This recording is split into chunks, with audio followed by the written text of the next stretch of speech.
ไก่สุญญารักษาเลยไก่เปียปีกองปีไรเลือนไรวันไรน้องเปียหามาลอย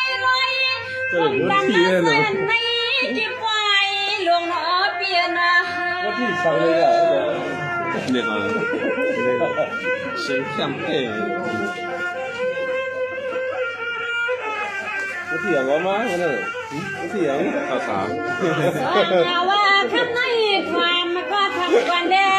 คำมาฟังวันคุณสะเทหลวงอย่างนั้นยังห้องสู้ตอนปานปีนั้นวันน้อขอความมันควงมือกลางทานมาลึกขึ้นเสียงแคมเป้ถ้าถามว่าถ้าตามหรอ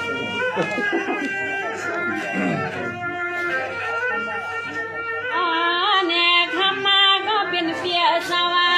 น้อคำเคลื่อนหน้าเมื่อเลื่อนเปียวคาเปียห้างเลื่อนเสียนตังก็ไก่ปีเพียวหัดมาเมื่อวันเมื่อละลายืนห้องเอปียนกังสูลาบทำให้ก็เสียงเลี้ยงสายาทำเปียวลูกสารพัดทรัพย์สารอะไรวะ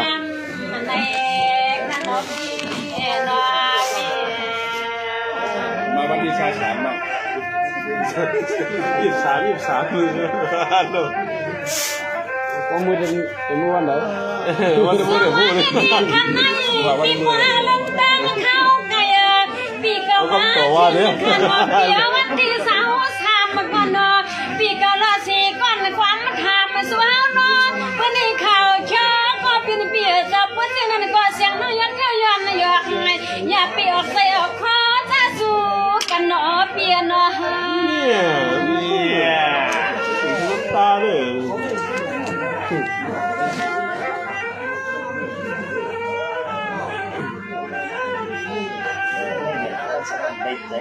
ส่วนว่าคำไม่คำสางก็เป็นเปียสังเสียงวางร่างวันปีนี้ก็เปียห้างมาไกลสู้ปีนี้ก็เปียห้างมาไกลพอเสียงไหนก็ใส่เคสุดมันยาขายอยู่ที่มันนะยา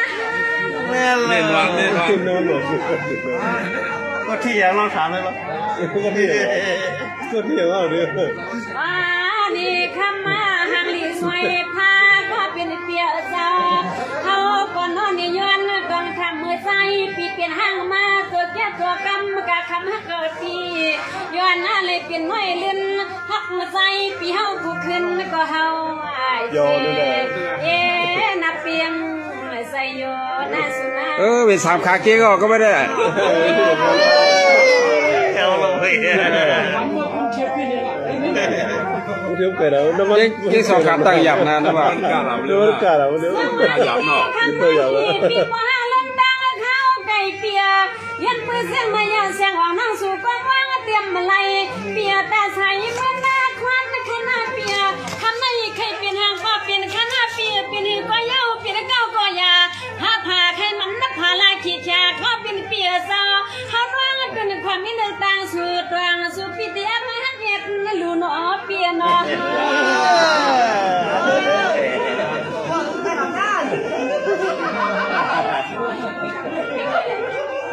เราก็ไปกดเลยนะมันก็ฟังว่าคำให้คำสั่งใส่ก็เป็นเปียซอ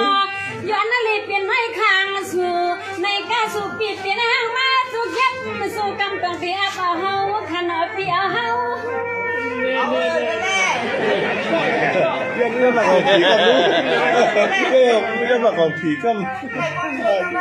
ว่าในเราก็เป็นเปียซอว่าใส่ปีเตียเป็นความเฮาเกียรเฮาในกว่านอนนู่นนี่ลูกมีปีเฮากว่านู่นนี่ลูกมีปีเฮากว่าเฮาลาลูกเกียรแขนใส่ปีเฮาหมดเฮาลักสู้เขาพองหน้าปีหน้าก็มีพลังเอาไปดูมันเคยก็ยังนะไปเดินด่าโดนรักเสียงเลยสวัสดีนี่คำนั้นอีกว่าปีนปีว่าเล่นตั้งเข้าไก่เปียมาเมื่อไรเปียปีละเลือนอะไรขนาดตาใสเมื่อหน้าวันคำไหนสารปีกับปีหมอกคำเสียงบางวันย้อนต้องยิงมาสู่ว่าห้างเปียต่ำห้าสุดปีว่าตามนี้เลยเนี่ยไม่รู้เนาะเปียนะฮะ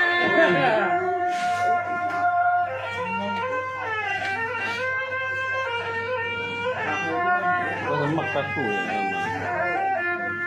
ส่วนว่าคำในคำสั่งก็เป็นเปียเจ้าเสียงของน้องวันปีย้อนไม่เลยเป็นข้อเย็ดหน้าลูเงินปีเฮาหาไรขึ้นในยิบกะเย้ามุกมุกมือเลื่อนยันให้เปลยยิบมุกกะปีหัวมึนขึ้นมาก็สึงให้เปลยเงินเสียนอย่างนี้มือเรายังปีมาหนึ่งกำให้เปลยกำหน้าอกใส่ปีคนเล่าเนาะปีกังเปียเป็นเฮามันคือแบบเป็นเมื่อเนี่ยอยู่ข้างทางเลยด้วยเนี่ยเราว่างเมื่อใส่ปีเฮาขับเป็นห้างมาตัวเจ็บตัวกันว่างเฮาปีเฮาตกใจปีเฮาอยู่มาปีเฮาใส่ปีเฮาไม่เฮาจอยอยู่เอาเมืองเมืองข้ามันใส่ปีเฮาสุดท้ายลายนะปีหน้าปีหน้าชูเขียบกันได้หรอ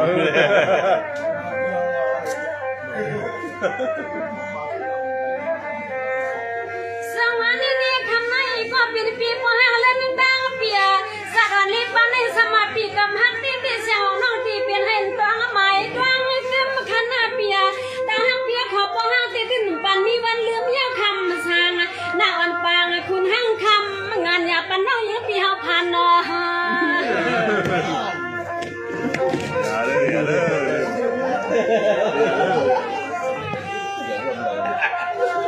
สว่างว่าคำนั้นคำสั่งก็เป็นเปียเจ้าว่าเสียงของน้องวันปีฮาลัดปีตัวปีปีอาพัดหันทำปีด้วยอาลอยกับเป็นเฮาหรือปีเป็นเฮา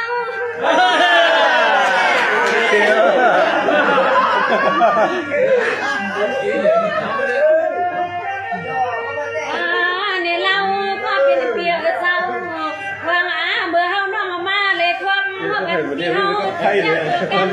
นี่ก้อยอยู่สุว่าเสียงน้องโกปีปันน้องยังปีเมากบตาปีเฮาผู้ชิงค่ะว่ากูเตวาปันกันเหี่ยวสามว่าเตวานปันกันเหี่ยวสามปีนั่นเองว่าเพื่อนบัตรสามเลย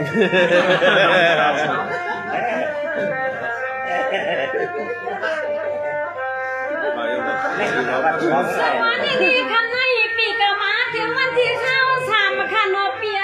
วันที่หังปีกปีขึ้นยานขึ้นมือก็ส่งแกงคือก็เป็นเปียสาวเสียงน้อยเปียหมวกใส่หัวกันย้อนต้องย้อนคำเนาะมืออะไรกันมือแค่เส้นแค่เส้นอ่ะแค่เส้นสังว่าคำนั้นคำสั่งก็เป็นปีนั่นจีนนควางสังใหญ่ปีเฮาทำมาเนาะคำขึ้นในปีสัมปันเนาะยังปีเฮาเลยตั้งตัวหูตังอย่างสมกับสู่ใจนะปีสู่ใจก็ว่าตอบที่เขาตอบก่อนคนไหนครับตอบเครื่องเลยก็เป็นเปียสาวสุดมาในยินอ่ะลงในกว่าใจปีจอลงเรียนน้องมันก็โทรศัพท์จ่อสุดเลยกว่าใจปีจอลงเรียนน้องมันอะไรก็ปีเสียงน้องย้อนเลยเป็นกันปีก็ต่อทางคนปีคำห้างคำงานเดินหน้าเนาะ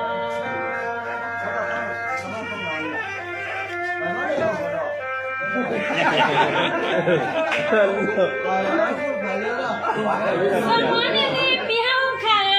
สัตว์ปันนวันปีสุนีเปียผู้เลี้ยงเพื่อพันลงตาหักปีมังปอกเป็นอันยินนักพานเปีย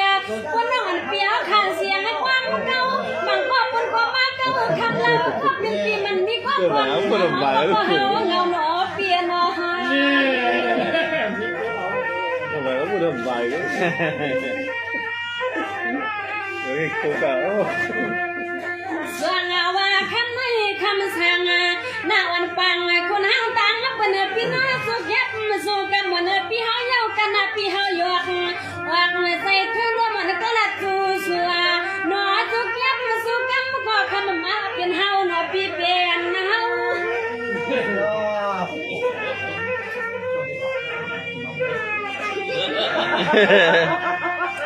สีม่วงเป็นเพียร์สาว เท่าเดิมเป็นห้างเลื่อนเสีย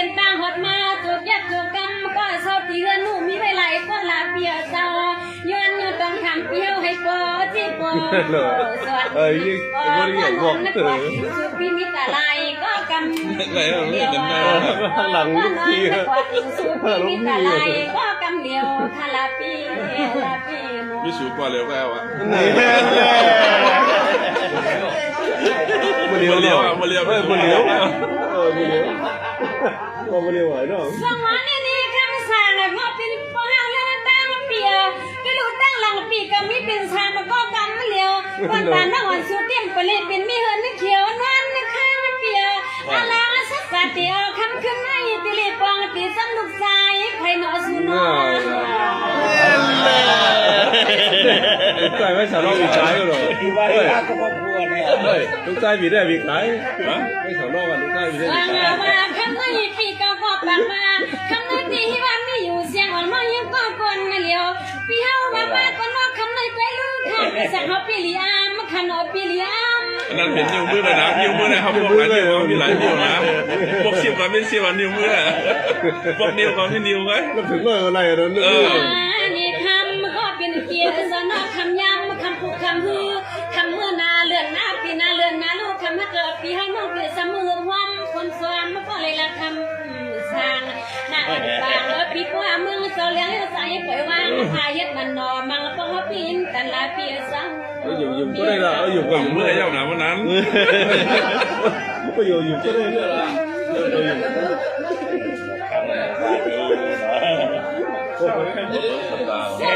นี่คำในคำสั่งก็เป็นปีกว่าเรื่องแต่ละปี รถทาง อยู่คณะปีเฮาคณะปี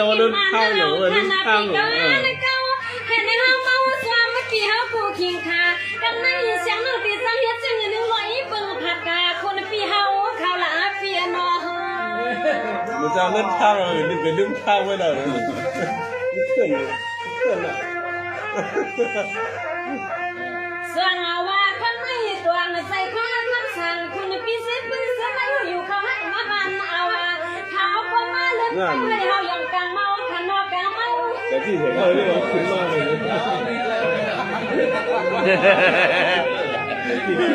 ไม่อยากจะพิคอเลย นี่ใส่น้องยิ้มมันเบิกเบอร์สวงใส่น้องยิ้มมันเด็กเลยมาหักมือซาตานคนก็เลยมีนู่นแน่ลูกมีเลยเป็นห้างเรื่องห้างล่างเลยมาตัวจัดตัวกำมันเอาทำช่างหน้าวันปางตั้งคนรู้คนไหนล่ะ ก็ท่านพูดอ่ะ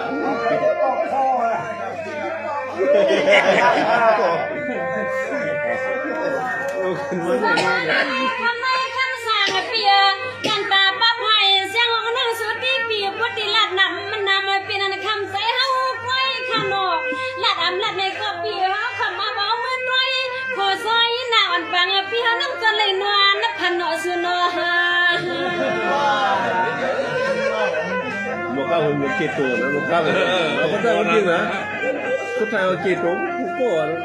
สั่งว่าคำสั่งว่าเป็นเปียเศร้าสักวันนี้ปันให้เสียงของน้องวันปีสุริมาหานาในก็สั่งสอนเลยหันสุจัดทุกังบุกคว้างลูกยิงเป็นนอนความหอมหืนขันอปีหอมหืน เห็นน้ำกรอบแล้วนะมีแต่กรอบไปแล้วนะ ก่อน